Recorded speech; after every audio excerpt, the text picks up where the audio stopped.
fan, First American News Network. I'm your head anchor, Oliver Sexton. Tonight we begin with our continuing coverage of the constitutional crisis of the 1780s.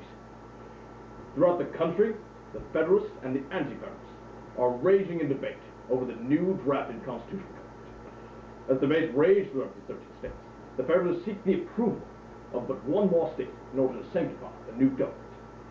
Now we go on scene to New York City, where the Federalists, led by Alexander Hamilton, face off against the Anti-Federalists, led by Thomas Jefferson, in a pamphleteer battle. We go on scene live with our head news anchor, Oliver Crow. Oh, thanks, Oliver. Right now in Staten Island, there's a raging pamphleteer battle going on between Alexander Hamilton and Thomas Jefferson. Federalist papers here, written by yours truly, Alex Hamilton and James Madison. Right here. Don't support the Constitution. Let's get rid of the Articles of Confederation. The state government needs to be strong. Articles of Confederation need to be abolished. We need to unify as a whole. Excuse me, sir. We need to unify. Don't give your rights up to the federal government. Hey!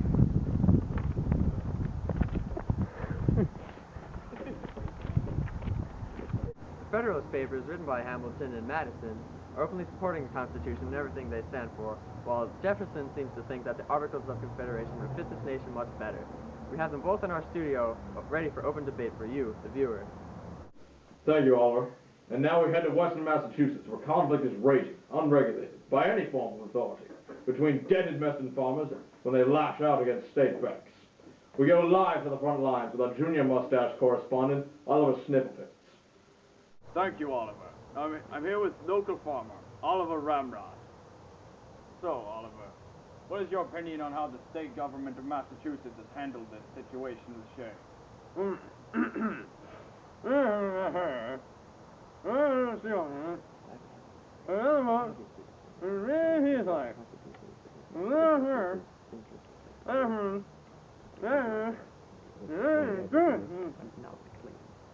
So you don't like the bank? No. All right. Well, what's your opinion on this Daniel Shea man? American. So, would you say you approve of the Articles of Confederation over the Constitution? Right. Thank you, Oliver, for joining us. Back to you. Thank you, Oliver. Good evening. I am Oliver Sexy Trousers. Tonight we bring to you a special debate between the leader of the Federalists, Alexander Hamilton, and the leader of the Anti-Federalists, Thomas Jefferson. Watch now! Go! Good evening, Mr. Hamilton. Mr. Jefferson. Now let's get down to the point. The problem in our country is the fact that we do not have a centralized government. Something we need in this country direly at this moment is a centralized government, because we are on the doorstep to destruction. Our states are not able to fend for themselves as it is, and our people are in turmoil. Unfortunately, I must disagree with you. So how could you possibly disagree with the ratification of the Constitution?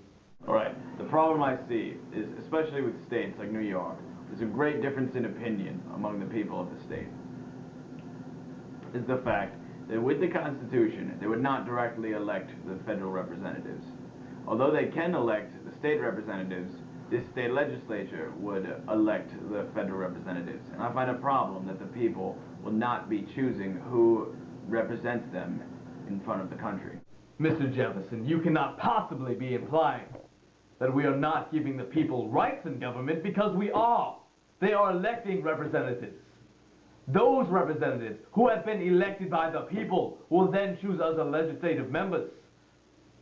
Furthermore, we cannot put the government entirely in the people's hands, because the people will be corrupted by greed and lust for power. We need to regulate the people through this centralized government. It will be fair, it will be just, and the people will be fairly represented by the ones they choose to represent them in politics.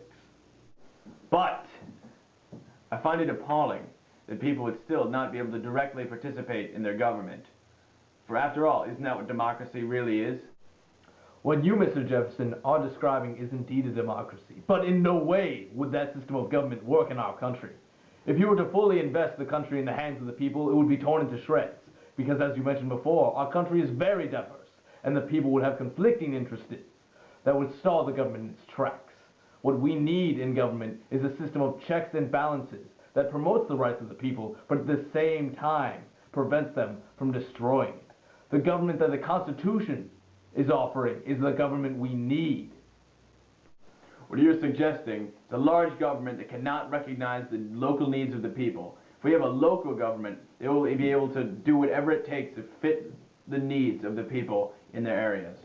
What you, sir, are offering me is a system of small divided governments, ones that have no real power, ones that can be easily corrupted because there is no system of checks and balances enacting reform. What we need is the constitutional government offering equality among the governmental branches, not localization that can easily be manipulated by greedy men. The local governments will be able to recognize and supply the necessary rights to their people. But your Constitution lacks a Bill of Rights. The document you seem to be demanding is a document that lists every right of every man in the country. That is not practical whatsoever, because if we were to try to list every right of every man in our nation, there would surely be contradictions within the document. And the document itself would hinder the rights of man. Therefore, it is unnecessary and, in fact, backwards in your ideas. The people have the right to prosperity. The tax you wish to impose would hinder this. Besides, aren't they quite content with the current economy? They're able to get well-made foreign, especially British goods for very cheap. Content? What Americans, Mr. Jefferson, have you associated with whom are content with the economy? Is it the Western Massachusetts farmers, who are quite literally up in arms over their disputes with the state government because their farms are taken away? Or are you speaking of the American merchant who has no faith in his own state's currency and suffers as he loses business to foreign entities? Mr. Jefferson, the people demand economic change, and the Constitution will meet these demands. It will regulate trade so American businesses do not suffer, and it will provide a stable currency so that we do not have to barter or base our income on pounds. This country needs the Constitution, Mr. Jefferson. No, it does not. The Constitution is trying to steal the state's independence and imprison them in a union. Imprisonment? The union is anything but. Solidarity is what this country needs most, Mr. Jefferson. We cannot afford to be 13 weak countries under a decentralized confederacy. This continent would be reduced to nothing but another feuding Europe. We must unify ourselves under a constitution and become the great nation I know we can be, lest we be torn apart. Torn apart? I'll show you torn apart. Ah! Dear God.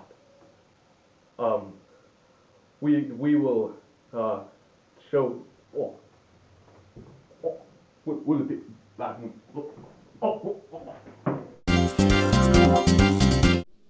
Before the Ball State baseball team kicks off its conference season this weekend, the Cards will battle an in-state rival Indiana tomorrow. Tomorrow's game will be the meeting between the two, beating both first. Thank you for tuning into Fan tonight, ladies and gentlemen. I'm your host, Oliver Sexworthy. Good night. We cannot have this in this news station. This mustache doesn't deal with that kind of shit. What does that do? I don't know anything about it. What are you doing in your face?